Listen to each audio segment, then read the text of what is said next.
Okay, this is problem 18, section 7.3. I'm just going to look at two parts of it. One is how to come up with the equation for the time that it takes Sally to jog from one house to the other, which in this simplified diagram is going to be jogging this route right here.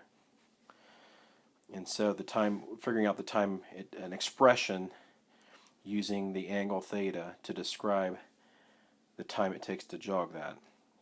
And it says in this particular problem that she jogs 10 miles per hour when on the road surface, which is this in the diagram is the 8 minus 2x, and then on the sand she can jog 5 miles per hour, which are these dotted diagonals. That's when she's on the sand jogging. So coming up with an expression, not using theta yet, but we'll get there, is that if s is the distance that she travels in the sand on the left-hand side on this angle theta, and then on the right-hand side also, then the time it takes to jog that would be distance divided by the rate or the speed.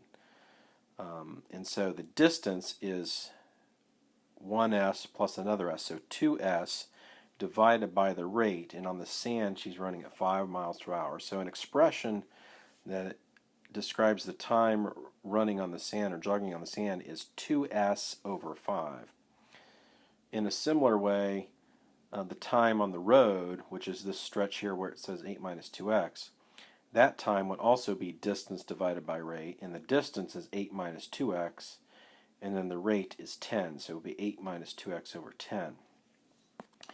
And then what you can do is, since they ask us to express this time, the total time jogging, as a function of theta, we have to think about this. Again, the time in the sand was 2s over 5, and if you look back in the diagram where it shows theta, we can see that the sine of theta would be 1 divided by s.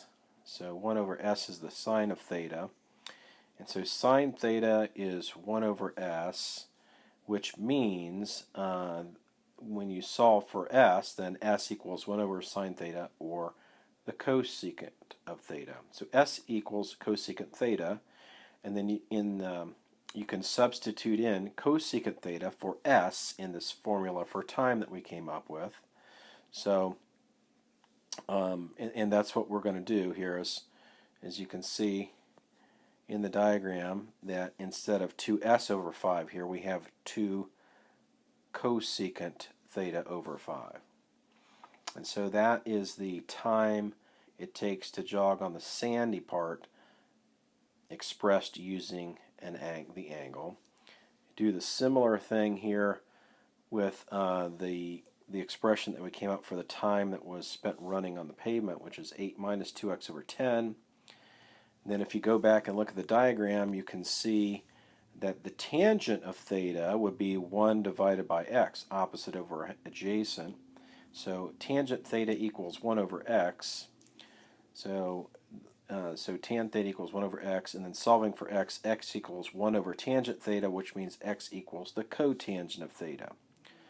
So instead of 8 minus 2x over 10, we could have 8 minus 2 times the cotangent of theta over 10. And then there's a common factor of 2 in the numerator and denominator, so if factoring out the 2 and canceling would leave us with 4 minus cotangent theta over 5.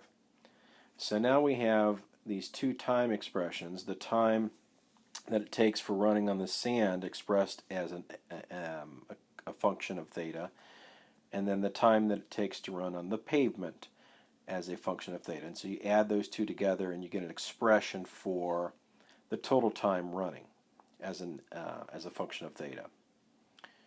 Part E, which was a question was asked about this in class, which was, let's let theta equal 90 degrees, and that, and so what that means then is that here's the road down here, and then here's your sandy part. You're running 1 mile, because we know there's a 1 mile distance exactly between the road and where the house is.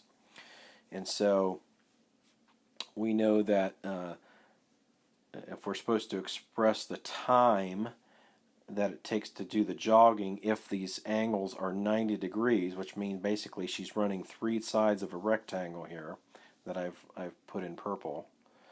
So so the time on the sand would be, again, 2s over 5. If you think of s being, this 1, so s is 1. So that would mean it would be 2 times 1 over 5, or 2/5. And then the time on the that it takes to run on the pavement would be the distance on the pavement, which is 8, because we know that the houses are 8 miles apart. So then it would be 8 over,